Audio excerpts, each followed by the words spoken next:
பாருங்கள் இடிமுரசு டிவி. இது உண்மையின் முரசு. உள்ளூர் செய்தி முதல் உலகச் செய்திகள் வரை உடனுக்குடன் அறிந்திட இடிமுரசு டிவிக்கு சப்ஸ்கிரைப் பண்ணுங்க.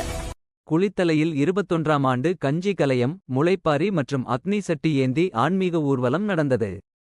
கரூர் மாவட்டம் குளித்தலை அருகே வைகைநல்லூர் ஊராட்சி கீழ குட்டப்பட்டியில் அமைந்துள்ள ஆதி பராசக்தி மன்றம் சார்பாக 21ஆம் ஆண்டு கஞ்சி கலயம், முளைப்பாரி மற்றும் அக்னிசட்டி ஏந்தி ஆன்மீக ஊர்வலம் இன்று மாலை 5 மணி அளவில் நடந்தது.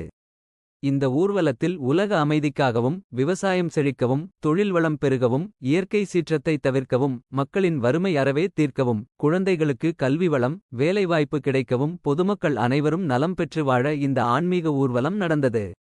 மேலும் பக்தர்கள் தங்களது வேண்டுதலை நிறைவேற்றும் வகையில் கஞ்சி கலயம் மற்றும் அக்னிசட்டி ஏந்தி ஊர்வலமாக வந்தனர். இந்த ஊர்வலம் கீழ குட்டப்பட்டியிலிருந்து union office 4 road, Rani Mangammal சாலை 4 ரோடு, கோட்டமேடு வழியாக சென்று பின்னர் ஆதி பராசக்தி மன்றம் வந்தடைந்தது. இந்த ஆன்மீக ஊர்வலத்தில் கீழ குட்டப்பட்டி புதுப்பாளையம், கோட்டமேடு, 700 மங்கலம் மயிலாடி, புடூர், மேல குட்டப்பட்டி ஆகிய கிராமத்தைச் சேர்ந்த குழந்தைகள் முதல் முதியோர்கள் வரை பக்தர்கள் கலந்து கொண்டனர். விழா குழுவின் சார்பில் அனைவருக்கும் பிரசாதம் மற்றும் அன்னதானம் வழங்கப்பட்டது. குளித்தலை செய்தியாளர் வீரதியாகராஜன்.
இத்துடன் இடிமுரசு செய்திகள் முடிவடைகிறது. செய்திகளை உடனுக்குடன் தெரிந்து கொள்ள உடனே சப்ஸ்கிரைப் பண்ணுங்க இடிமுரசு டிவிக்கு.